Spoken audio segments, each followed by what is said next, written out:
I think my career was never governed by what I wanted to be. It was always governed by what I wanted to do and the challenges that I loved being part of. And so from an early point in my career, they said, hey, there's an opportunity over in Europe. Would you like to go and live in London? I said, sure, I'll take that. And then they said, hey, there's an opportunity to go work at our General Motors client at the time. Would you like to go do that? And I said, yeah, I'll go do that for 6 months.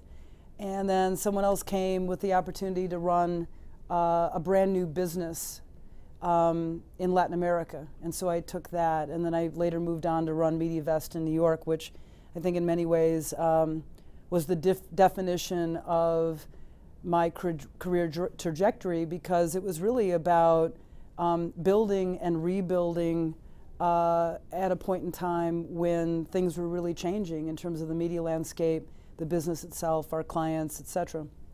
So I never really thought about the jobs I wanted, the titles I wanted, or even the career that I wanted. I just kept chasing and pursuing challenge and opportunity, and the opportunity to really live and work outside my comfort zone. What I began to realize is with each one of those experiences, it just made me more comfortable with further change. And in an industry that was changing dramatically, and it has really over the course of the last 20 years, it kind of gave me that ability to be able to be a leader of change for clients, a force for disruption, but at the same time kind of breaking things down and understanding what the change would be and what the roadmap would need to be to get there together. And so that kind of combined a couple different aspects, which was this notion of keep pushing boundaries, but at the same time have a great plan in order to be successful in pushing them. So that's really been, I think, the big philosophy that I've held strong and held to for the last 25 years.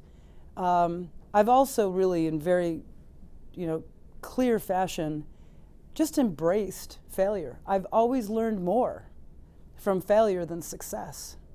And I think at times when people, are on the top of the wave and riding it and feeling like they're, nothing can touch them, those are the points in time where you have to really remember, boy, what was it like to be off that wave or in that valley or in a point where you weren't sure what to do.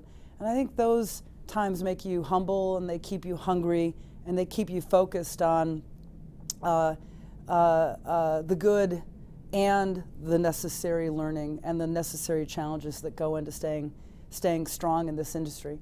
This industry ain't for the faint of heart. I mean, it's a tough business today. Lots of different pressures: tech, consumer change, disruption of models breaking apart, the forces of purchasing and procurement on our business, the optimization of Fortune 500 companies that have built iconic brands over the last 100 years, and now growth is slowing for them.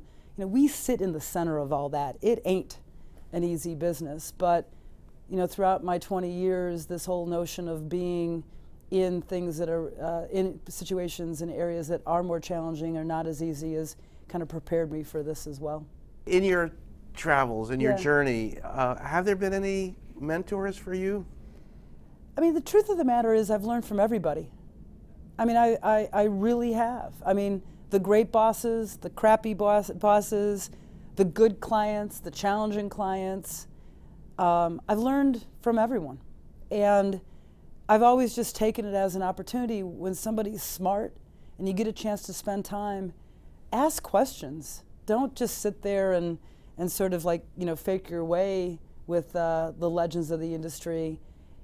Ask questions, lean in, find out experiences that they had that really helped them learn and grow, and in turn, how I could learn from that. So I've never really had one person. I've just had a series of great events and great experiences where I've just taken the point of view of, I get to work in an amazing business where I can spend time with the CEOs of all the media companies, the founders of all the Digigo companies, the people who are shaping the industry in terms of ad tech and VCs, learn from them all and be humble and listen.